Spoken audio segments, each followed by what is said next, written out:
Hello and welcome to How to Survive, the movie survival podcast. My name's Joe, and joining me as ever is Chris Morris. Hello.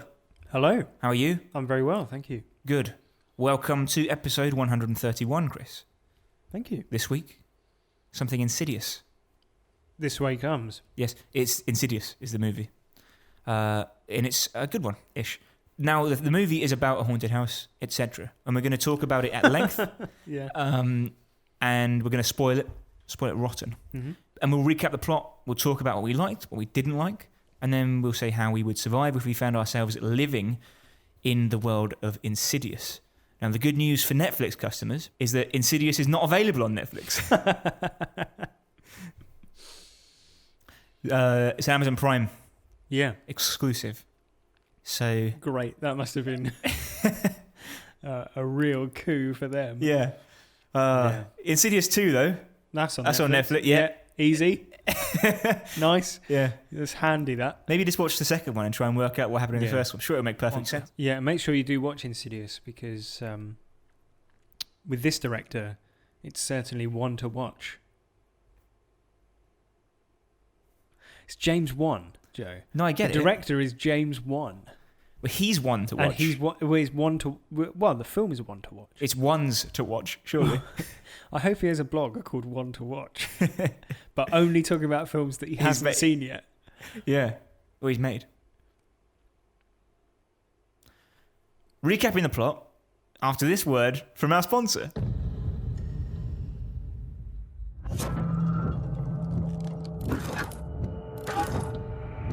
Are you ready? Yeah.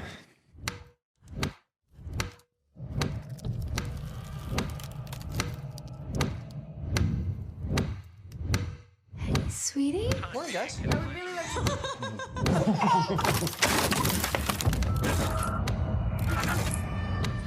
He's not in a coma. They don't know what to call it.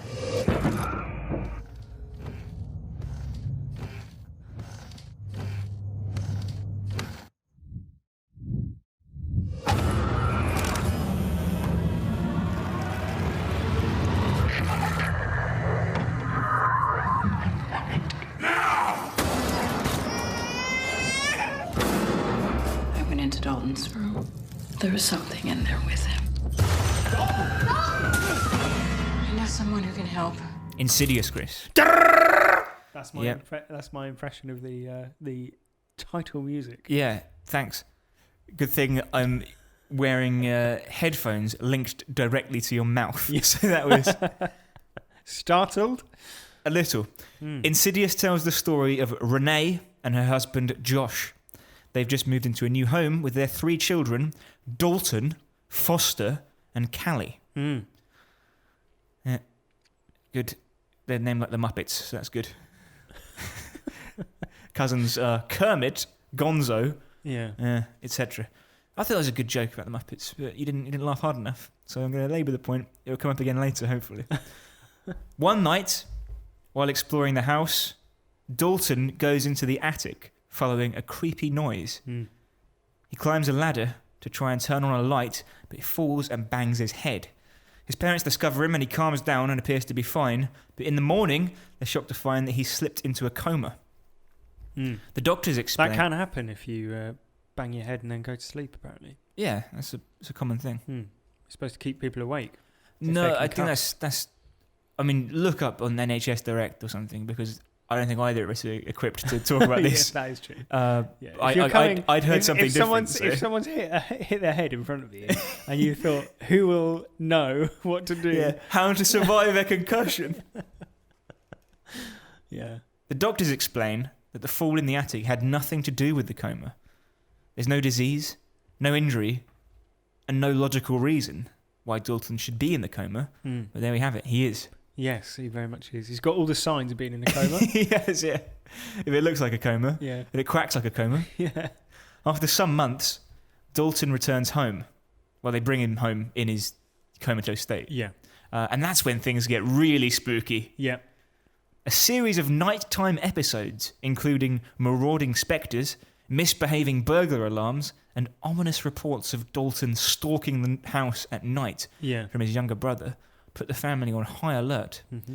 Driven to distraction, Renee and Josh begin to argue. One evening, Josh is sleeping on the sofa, and Renee is attacked in bed by the apparition of a gigantic man. Renee and Josh agree the best thing for them to do is to move house again, but the haunting appears to follow them, with Renee experiencing a rare daytime haunting, a rare thing in horror movies anyway, as the apparition of demonic child dances in her living room. Tiptoe Through the Tulips by Tiny Tim. Let's hear a little piece. Yeah.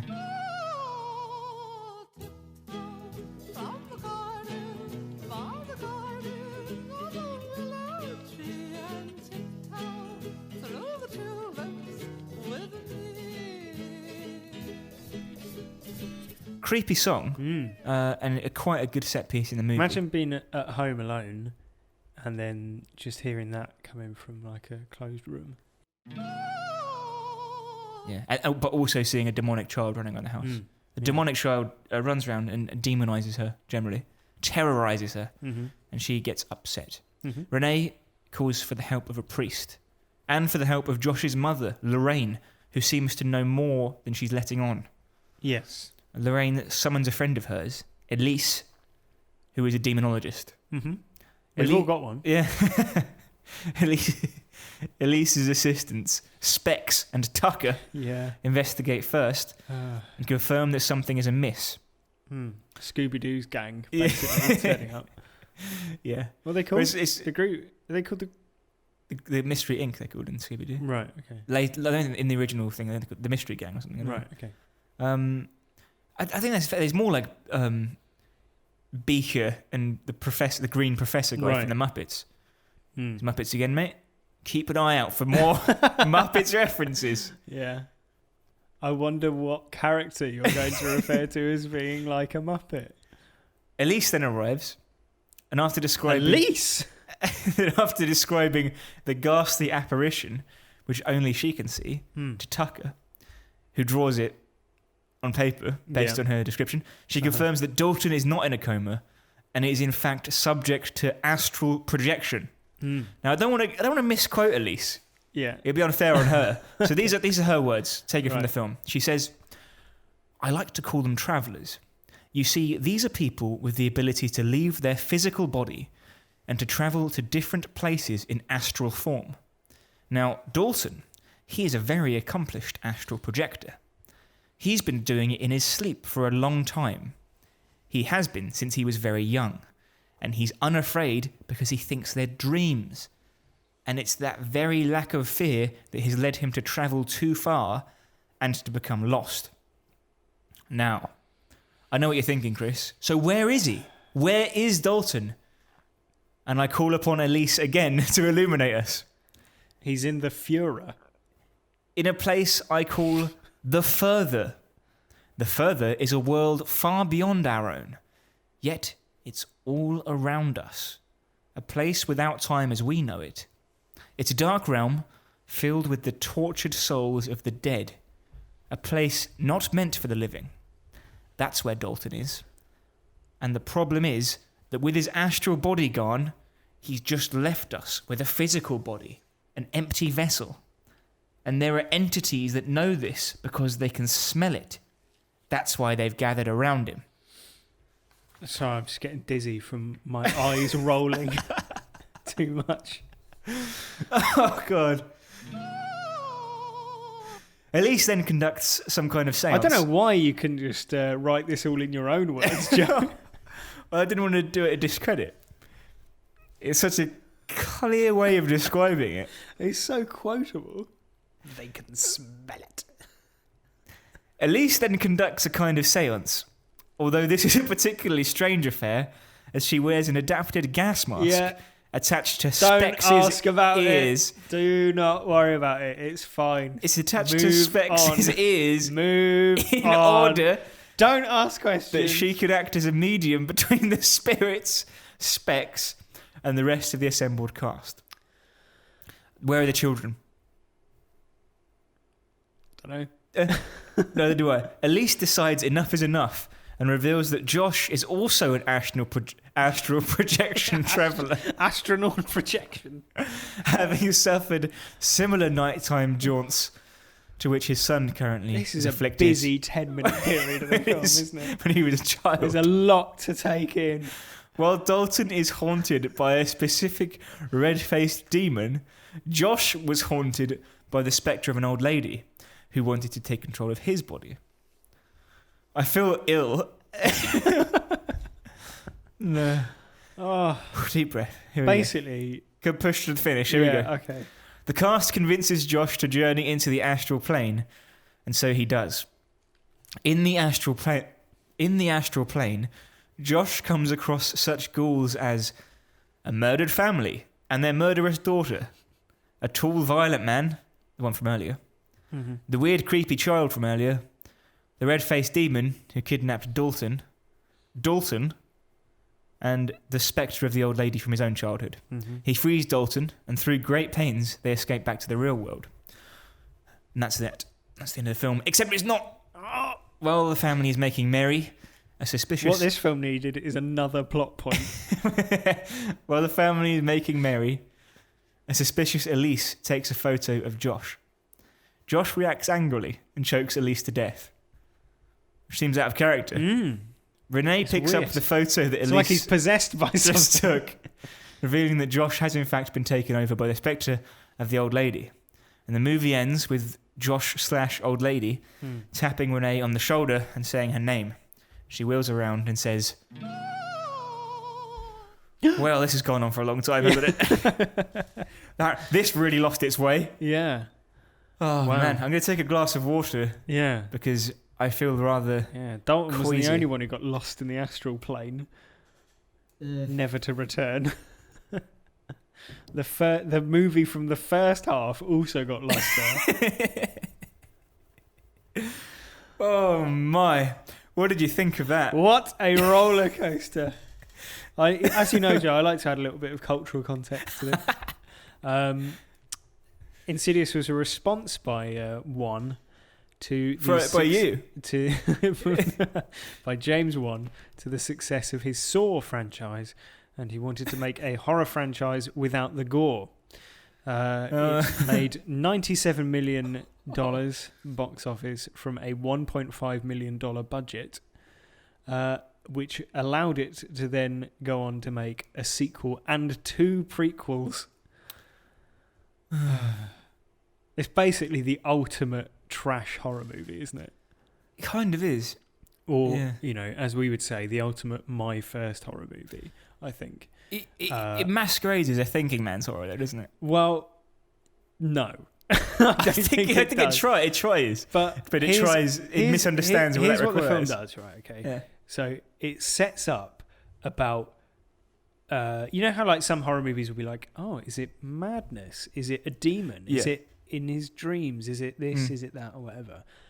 Insidious does that, and then the answer to to like which one is the Really right happening, answer yeah. is it's all of them at the same time in the astral plane, Yeah. and you're just like, what the Christ is going on? Oh. I think you said to me earlier, off mic, that it's basically like a really good haunted house movie for about 40 minutes. Yeah. And then it goes like careening off the side of like cocaine in copious amounts gets introduced to the writing process. Yeah.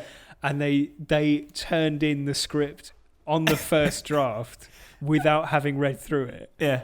And they having read a sort of COD philosophy astral projection book. Well, is astral projection a thing? I thought it was made up for the film. No. I think astral projection is like a theoretical, you know, spiritualistic endeavor that people believe. I guess it's a bit like lucid dreaming, only people think that it's You like, actually leave your body. Yeah, exactly. And so when people report having seen their own, you know, having dreamt that they see themselves sleeping and all that sort of thing, That's astral projection. some people would have you believe, yeah. And some people apparently, Joe, are very accomplished at it. Yeah. 8-year-old boys in particular. Oh, okay. Let's not get ahead of ourselves. Yeah. We'll discuss that at length. Well, basically, what I meant by it being the ultimate trash horror movie is that if it has plenty of jump scares and is competently made, people will just lap it up. Right, that's exactly it. And it is competently made. Yes, it is. It's like, it reminded me in some ways of The Boy, in as much as it's made in a way where the lighting is very good. Right, exactly. The acting is very good. Yeah. Like arch in places, like too arch in places, but still competent. Yeah. It's tightly written, even though it's complete nonsense. Yeah. Like, you know, the fact that the astral plane is complete gobbledygook is kind of academic to the fact that it's an integral part of the film and it works inside its own weird logic, right? Yeah, sort of. Yeah. I sort of agree with you, but also, like, there comes a point which you sort of quoted in the film where you start just being like fed stuff that you have to accept because basically there's no time for any of it to be challenged or confirmed. Right, exactly. So it's just when, you know, like Patrick Wilson's character, I can't remember his name. Josh. It's when Josh is in the astral plane and Elise is like shouting through the void to him. Yeah. You're stronger than they are. And it's like, They're entering our world. Yeah. He has to find his own way back to us. It's like, so making them literally making them exactly. go Like you might as well just go like, you know, pull the lever and you'll be back exactly. in it. Like jump quickly. Like, you know, it's shouting like random phrases. Here, take this gun. Yeah, exactly. Like, believe in yourself. Like it's just madness. It's absolute. If you like, I can't think of many films that have such a like digression from the sort of quite stoic. Patient first 20 minutes or so. Like you compare that first 20 minutes to the last 20 minutes of the film. It's insane. Absolutely mad. Yeah. Like the first 20 minutes, the opening is, I think it's fantastic. Okay. If you took that first 40 minutes and put it with a different ending, it would be like, you know, genuinely a classic horror, I think. Right. The movie evokes other classic family hauntings. The Exorcist, obviously, you know, they've got the child who what's really going on here, but more so Poltergeist, which we've said at times when we talked about that, we said at times that strays into being a bit of a family movie. But so does Insidious. You've got moments of genuine tenderness between the characters. There's moments when they're in bed together and they're like, you know, flirting and playing around, and it's like it's quite nice.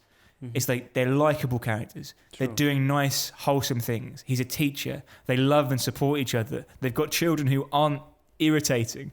All these things are just like, they make the people likable and they make you care about them. Yeah. Compare that to Paranormal Activity 4 last week, right? Right. Where you've got just flat, boring, overproduced, just static, hate-filled characters who you also hate. Yeah. But in compare like the house that's set in, which is just lit with like floodlights, or in complete darkness, and it's just like either on or off. The film is either on or off. Yeah. This has got creeping dread. It's got a house which feels like it's lived in, and there's dripping taps, there's ticking clocks, there's like echoey sounds, there's creaking floorboards. It genuinely feels like a haunted house. And when the hauntings happen, it starts off like slowly, like you want in a haunted house horror, delicately, and like, you know, what was that? It was a bang upstairs, or it was a creaky floorboard.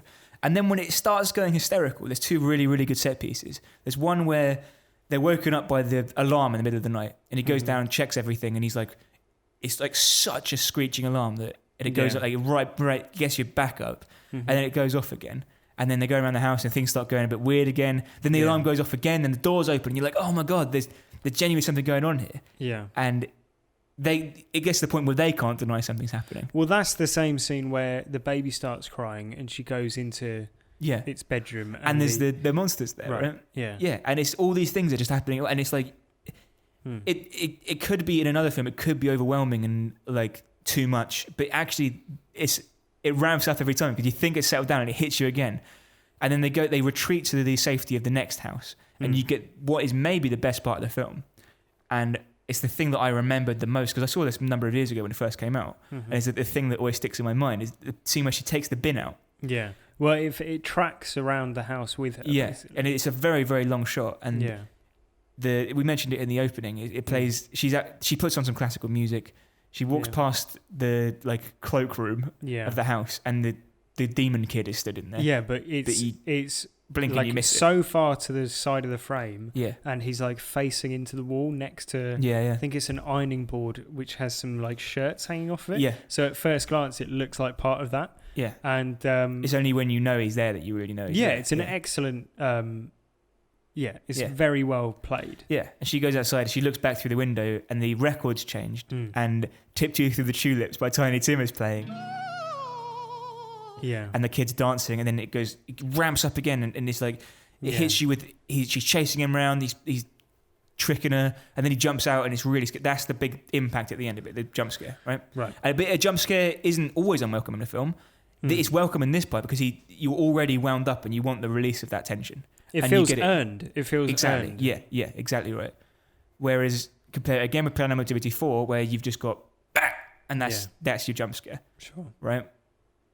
So those things are like incredible. I think they're amazing set pieces for a haunted house horror movie. Mm-hmm. The problem with that is within minutes of that happening, you're introduced to the demonologist assistants. Yeah. Who are just diabolically boring and irritating. Yeah. And they're meant to be funny. They're meant to be like the comic relief. Yeah, one's played by Lee Wanell, who's the writer and played Adam in the original Saw movie. Yes. Although you wouldn't necessarily recognise him, I don't think. No, exactly. But it's him, all right. Yep. But yeah, they are meant to be the comic. They're meant to be the cliche, like, I guess nerdy. I guess they come at a point where the film doesn't. Like, the film's not missing comic relief. Like, there isn't much comic relief in it. No. But it's not at a point in the film where you're like... Someone needs to lighten up. Yeah. Exactly. And also, like you say, they're not funny enough to, like, dispel the tension either. No. Which is what comic relief is so good at in horror movies when it's done right. In Get Out, there's moments that you're genuinely, like, laughing your head off. Yeah. And then seconds later, you'll be gripped with fear again. But it's you know, as you've said to yourself many times, there's... You know, the build-up of tension towards a scare can also be punctuated by a laugh. Yes. And that's why comedy and horror sometimes go together really well. Exactly. In this case, it's just that they're not funny. Yeah. And so it's just like... What it feels like is a bit like when you're... if you're in a group and, like, one person keeps making awkward jokes. Yeah. Or, like, someone keeps making references to stuff that only, like, one or two people in the group get. Or something. Yeah, do you know what I mean? Like, and it's sort of just a bit... Like they're vibrating on a different level to the rest of the people. Exactly, yeah. And that's what it feels like. It's just they awkward in a sort of cringeworthy. They're from another film, aren't they? Yeah, they are. Yeah, they made me think of the scientists in something like Eternal Sunshine of the Spotless Mind. Right. Yeah. Where they are more dorky in that, and they're a bit more sinister, and there's a bit. Well, you say they're like characters from another film. They're characters from the film that, you know, the second half of the film belongs to.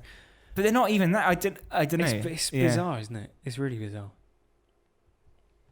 Yeah. I mean, that point on, the movie becomes basically just turgid.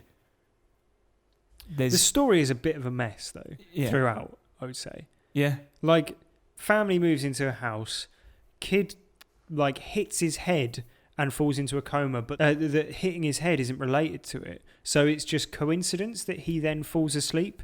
Like, and that's the night where he goes into a coma. Then they go to hospital, can't find anything wrong. Then he's back home and he's still in a coma. And then stuff starts happening. He's walking around, but we never see it.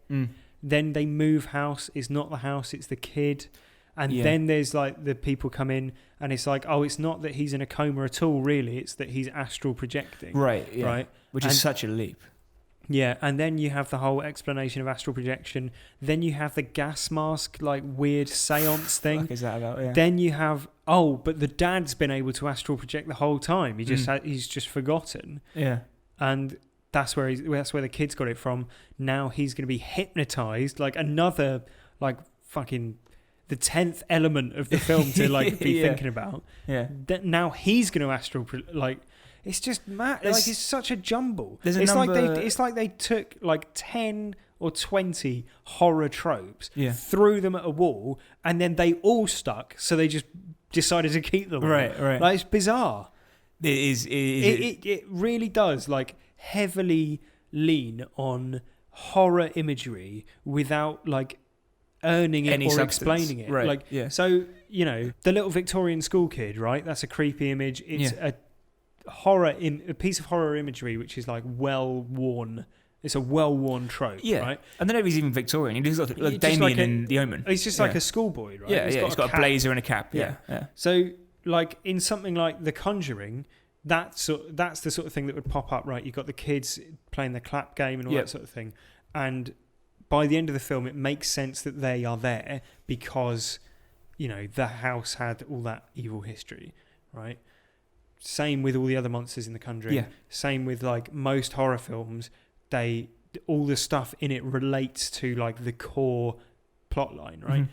But in this, it's like that kid's there. There's the like greasy haired man. There's the lipstick faced demon. The murdered family. The murdered family and like the doll like women that they see in the corridor. The gas mask. I keep coming back to this, but it's just like that gas mask thing.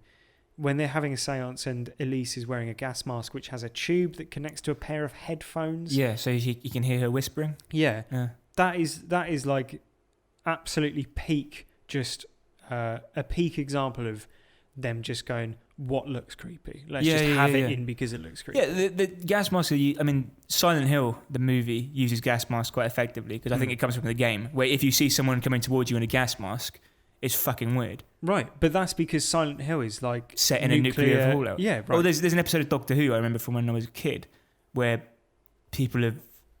everyone wears a gas mask and they're monsters with gas masks. There's a boy, I think there's one famous one from the revived series, which is that boy wearing a gas mask who asks, "Are you my mummy?" Are you my mummy, right? Yeah. But that's set during World War II, during the Blitz. Yeah, that's a good point. That makes sense. Yeah. Right? So this is just it's a creepy piece of imagery. I mean, there's two movies that could have been much better, I think, in this movie. Okay. One is something more like The Babadook, more like The Witch, maybe, where there's a continual question of what's really going on here, right? Mm-hmm. And you've got you've introduced the element of it could have been concussion. Maybe give him a cold. It could be some sort of flu. Maybe, introduce the father had some sort of mental illness when he was a child.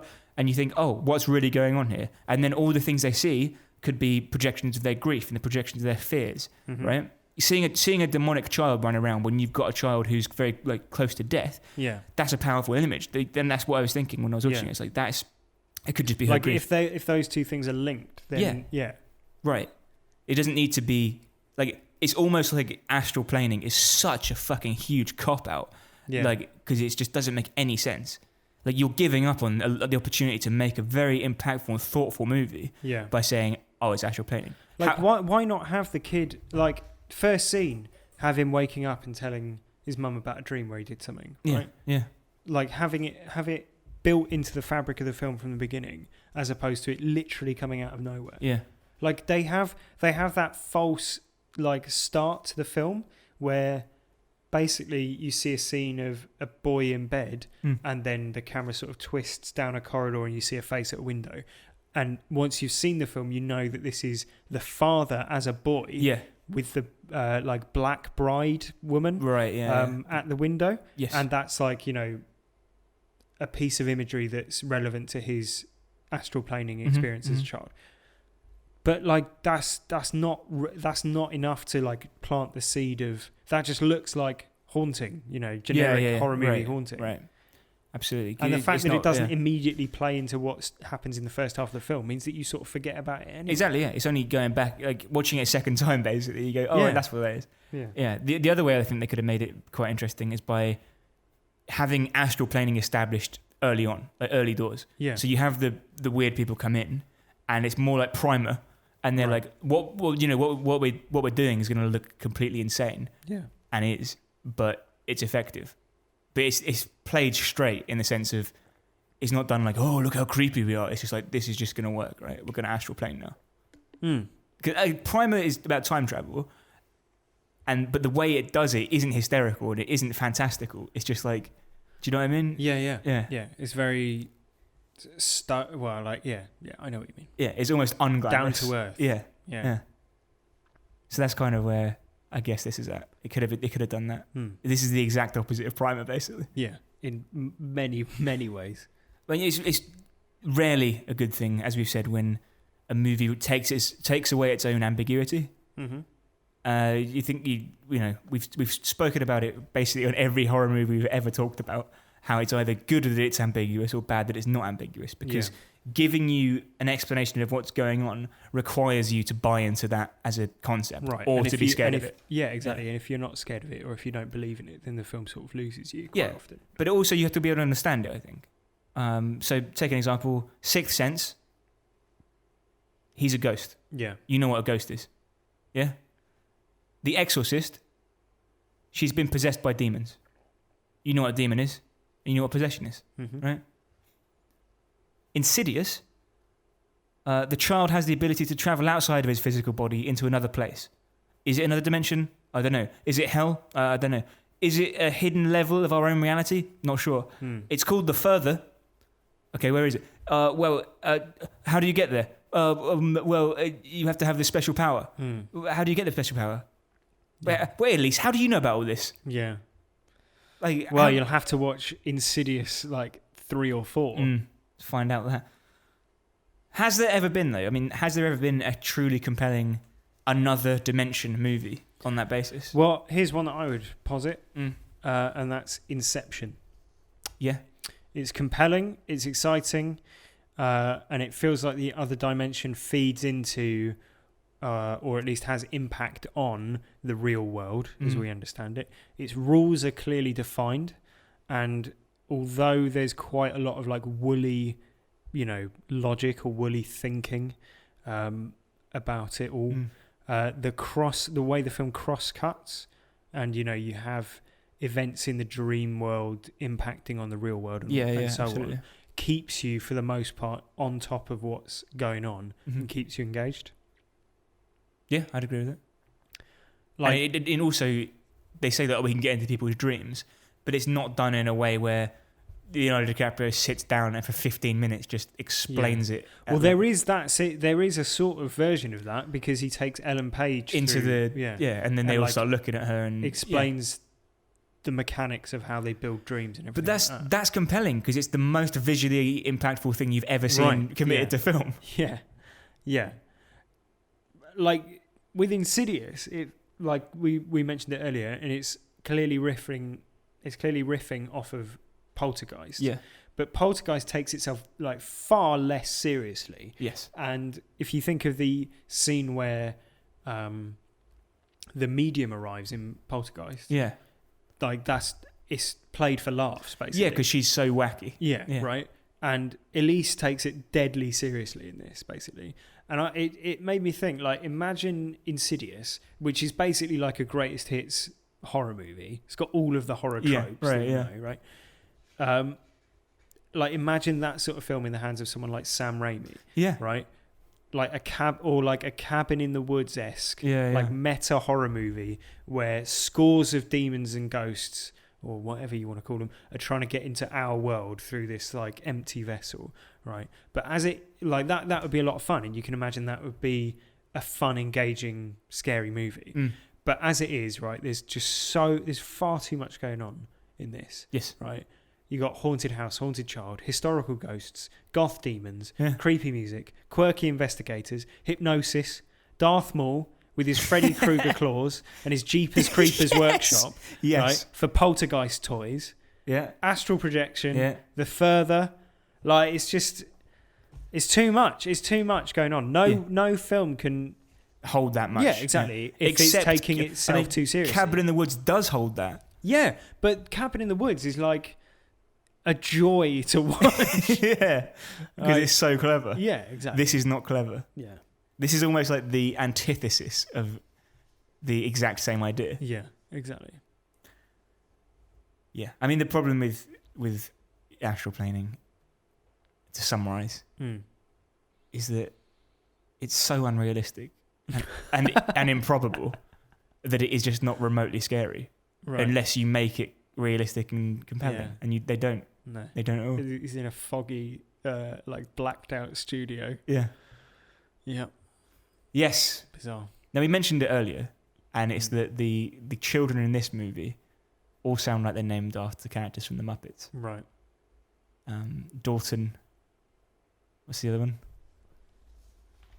Gonzo. Yeah. Fozzie. Elmo. Yeah. So I wonder, Chris, how you would fare in my Children in Horror Movies quiz. Okay. So I'm going to give you the iconic name of a child in a horror movie. Right. And with a name like Dalton, I mean, how can you fall short, right? Yeah. So I'll read the name and you tell me the horror movie. Sound good? Mm-hmm. 10 questions in total. So we're playing for keeps. Sure. Question 1. Mm-hmm. Carol Ann. Poltergeist. Correct. Question 2. Regan. The Exorcist. Correct. Question 3. Brahms. The boy from Yes. The Boy. Correct. Question 4. Cole. Cole. Are these all films that we've covered? So far, yes. This is the first one we haven't. We haven't covered this Yeah. one. think- Cole. I think we should. Oh, well, if it's a film you like, then it'll be shit. Yeah. Cole. Oh, I don't know. Is it a horror movie? Yeah. Dawn of the... No, we've done Dawn of the Dead. Dawn of the Dead remake. With a child in it? Yeah? No. Sixth Sense. Oh, okay. Danny. The Shining. Yes. Damien. The Omen. Yeah. So 5 for 6 at the moment. It's Mhm. going to get a bit tense now. The Grady twins. The Shining. Yes. Yeah. Yes. Is that 2 points? 'Cause it's Mr. Grady. I corrected there. Oh, man. Mercy and Jonas. Mercy and Jonas. Oh, no. Goodnight, Mummy? No, Oh. that was Elias and Klaus Oh, or how something. could I have got those wrong? Yeah. I don't know. The Witch. Oh, of course, yeah. Wyatt. Paranormal Activity 4. Yes. And finally, Booghall's Little Helpers. What? Booghall's Little Helpers. Booghalls. Booghall's Little Helpers. Krampus? Sinister. Right. It was Sinister, Chris. Oh, So Bagul. If you'd said Bagul properly, I'd have got it. I'm just saying it like it's written here. Booghall. Booghall. It's Bagul. Why is it Bagul? Because ghoul. Ghoul is a type of ghost. Ghoul. Yeah, but bug. It's Bughuul. Booghall. That's dreadful. I want a point for that. You're not getting any point. You lose a point for that. 7 out of 10. All right. Well done. Thanks. I think we can agree that naming of children in horror movies is fucked. Yep. And with all that said, Chris, of Muppet names Mm-hmm. and astral planes, Yeah. how would you survive if you found yourself stuck out there in the further? Mm-hmm.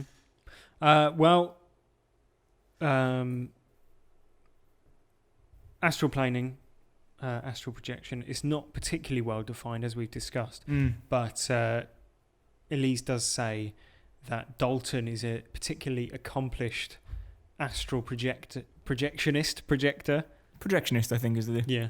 An astral astronaut. Yeah, and there's a crucial point of the film in which his dad realizes that all of his childish drawings are of things that he's been doing and seeing in his dreams. Yeah. And in one of the drawings, there's an image of him.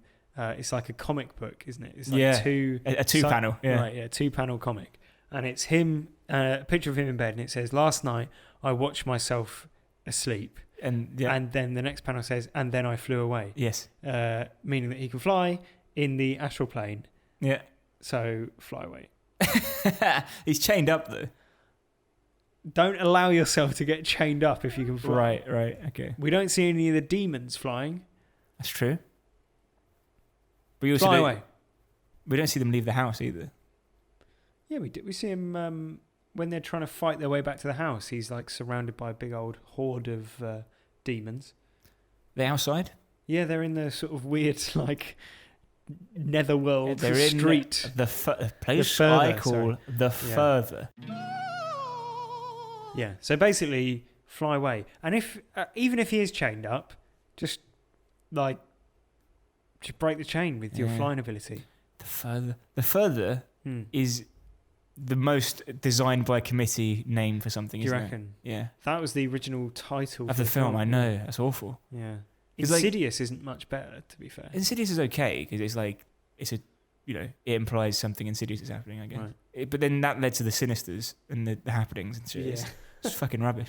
But compare it with Stranger Things, where a similar thing is called the Upside Down. I like that because it's kind of childish. Yeah, it's how a child would describe it. Right. The further. Yeah. It's a place I call. I like to call it. The I like to call them travellers. Yeah, fucking shut up at least, honestly. So, do you have any issue with that? Flying away from your... No, not in theory. We don't see him fly though. It could have been that he, was speaking metaphorically. Yeah, that is true. But I find that hard to believe. Why does he love being in that place so much? Because he thinks he's dreaming. Yeah, but it's so creepy and weird. There's no, doesn't seem to be any positive. No. She's like, oh, I call them travellers. It's such a nice hobby to have. You Yeah, can just get out there. Really the great outdoors. Yeah, the wind in your hair. Really get to see the world. The great black expanse. There seems to be their house. Yeah. The house of the murdered family, and then the lipstick man's workshop. And those are the three buildings in the further, and that's it. Yes. It's bizarre. Yeah. Why would you? Yeah. There's a little How to Survive bonus for you. Yeah. Just don't go exploring something that's so shit. Yeah. Don't waste your own time. Don't buy a house in the further. Right. How about you? First point. Yeah. Is for basically every character. It's just to ask more questions. Right. Okay. Right. Yeah.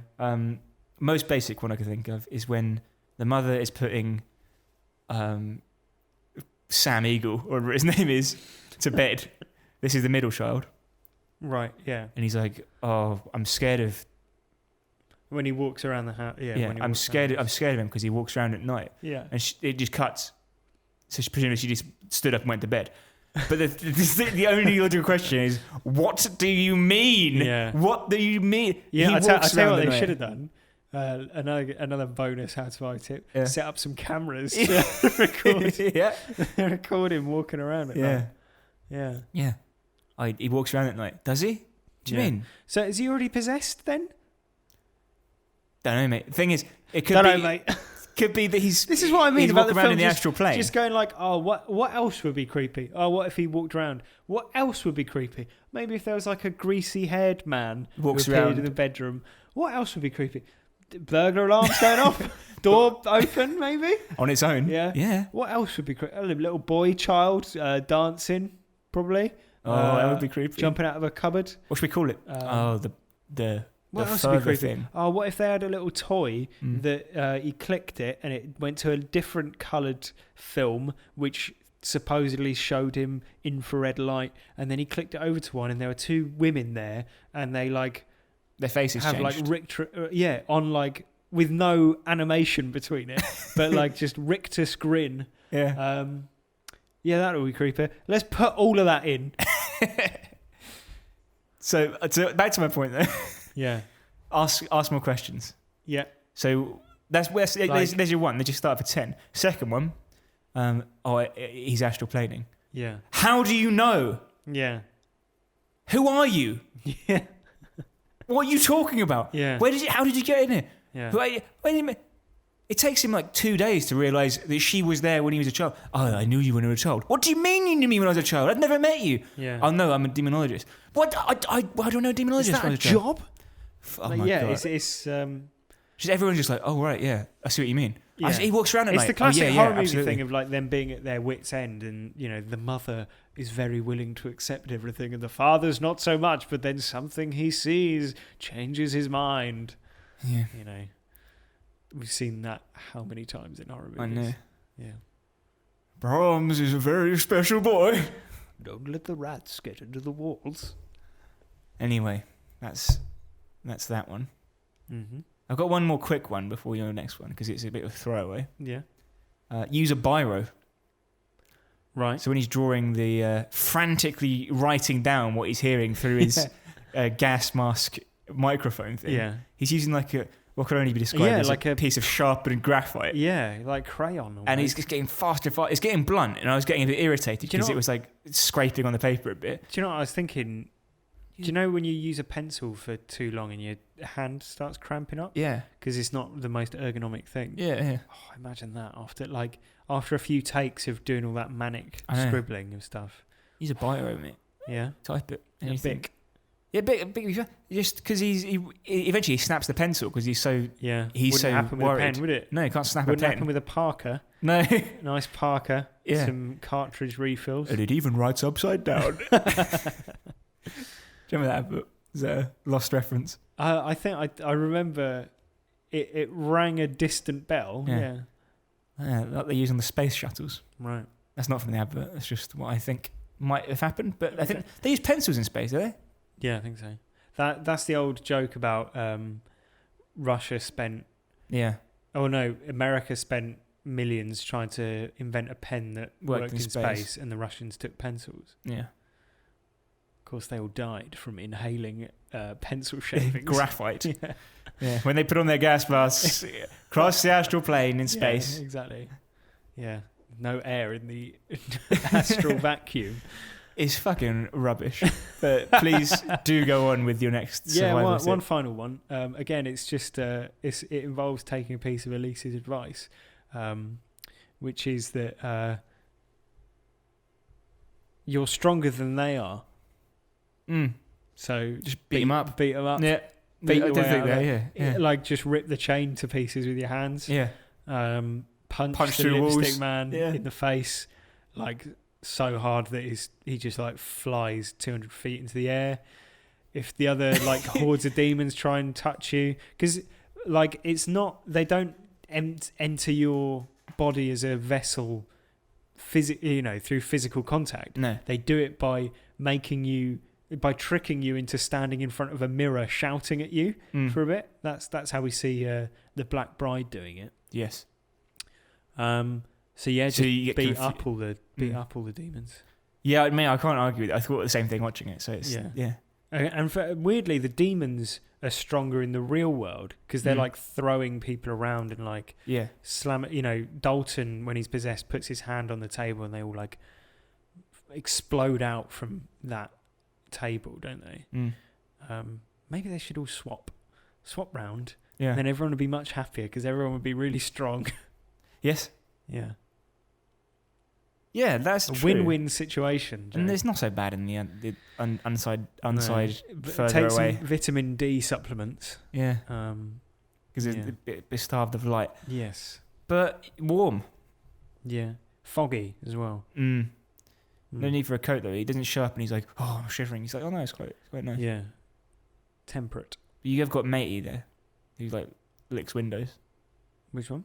The red face man licking windows, isn't there? Yeah. Well, just beat him up though, because you're stronger than they are. Yeah, yeah. You just beat up the bigger man. Yeah, bigger than the red face man. Yeah, job's done. Man. Question for you. Yeah, this is another question they could have asked. Mm-hmm.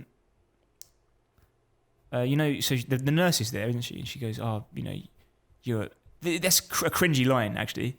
She says, "Oh, I don't know how I'll get through it. I've gone through a lot." And the nurse goes, "You're one tough bitch," or some weird line like that. Yeah, I can't remember what it is, but that's a tough chick, right? Right. You're one tough chick, and it's like weird. It's almost as though the script is riddled with problems of all kinds. Yeah, and then the nurse leaves, and like she's like, "Should I tuck him in?" She's, "No, I'll tuck him in now." And the nurse leaves the frame, and the mum stands up. Renee stands up and she tucks in his leg. The nurse must still be in the room at this point. And she goes, "Oh, that's blood." It's not blood though, is it? It's lipstick. Well, that's academic because she'd say, "Oh, it looks like my blood." God, Yeah.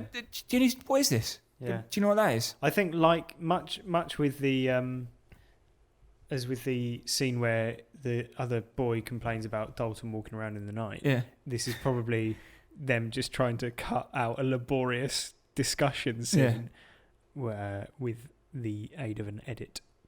I understand, but I don't think you do. because it's like, Do you remember last week when we were talking about film dads? yeah, Yeah. that's not true though, is it? Because you like if I was like pulled up my leg now and there was leeches all over it or something, Insidious would have me like cover it up and go home off camera. Whereas I'd say to you, "What the fuck's that?" And you'd go, "I don't know." This is a weird comparison. You're saying if you in real life showed me a wound on your leg, Yeah. in a film, it might cut to you just being back home. Yeah.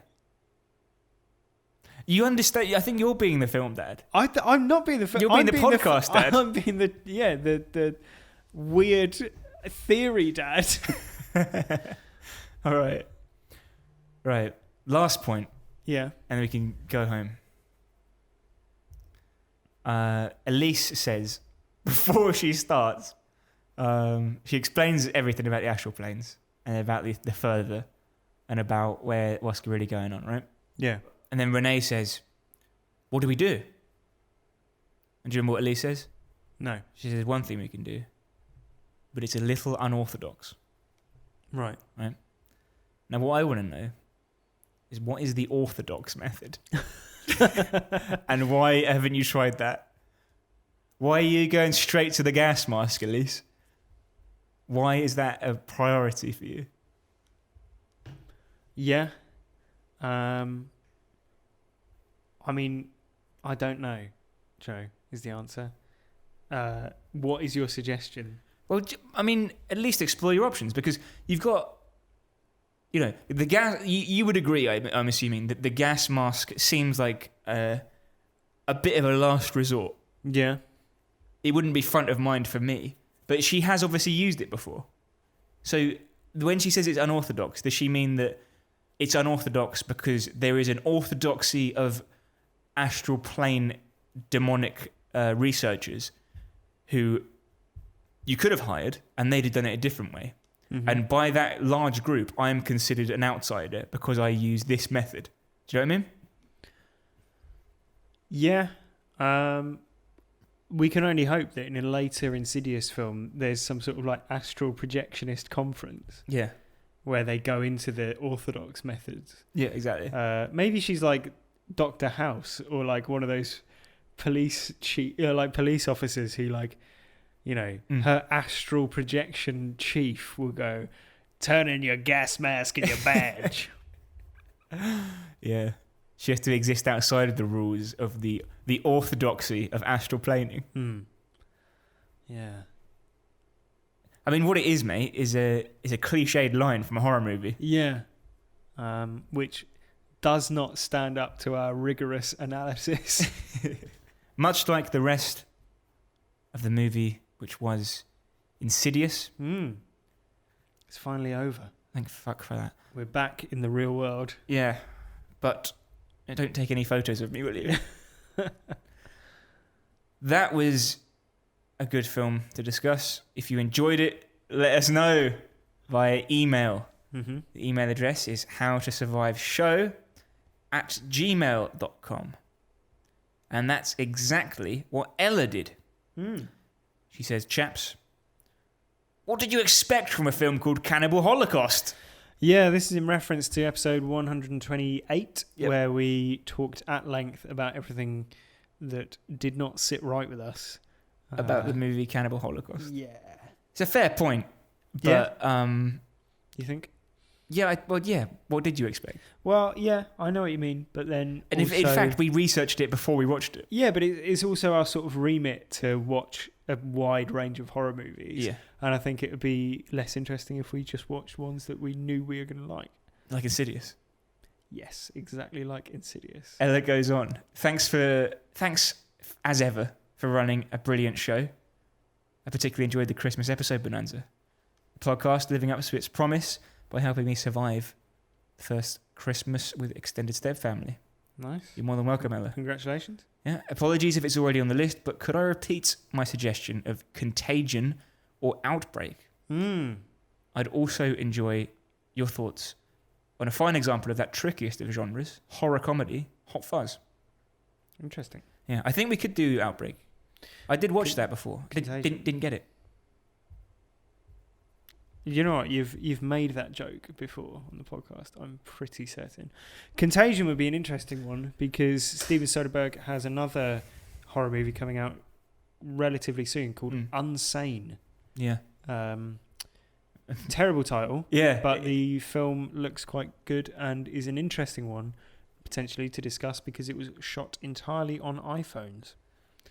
So that might be an interesting one to pair that with. And we always look for films to pair together. Steven Soderbergh is a director that we've not yet covered, and he makes good, interesting I don't know whether I might want to do Outbreak, though. Dustin Hoffman in it. Maybe we'll... In it. Maybe we'll have to pair that with another pandemic movie of some kind. Yes. But, Thanks, Ella. Thanks you for the the email, and you're more than welcome for making some free content, which you get every week. And all you have to do is leave us a 5-star review on iTunes or Stitcher or Friendly Casts or Pod Watcher or Pod Bag or... I think the thing that you're getting at is leave a review on your podcatcher of choice. Yeah, Podcatcher is another good one. Do that, thank you, and we appreciate it. Next week, we're covering a listener suggestion. I put the call out on Twitter recently. That's at HowToSurvivePod for people's suggestions. And so next week, we are covering a film that was a suggestion by friend of the show, Mark Tucker. Mark Tucker, hello. And that is 1992's Cube. Nice. Which is a sort of cult sci-fi film. Mark says, Cube, it's terrible, but that doesn't seem to stop you, fellas.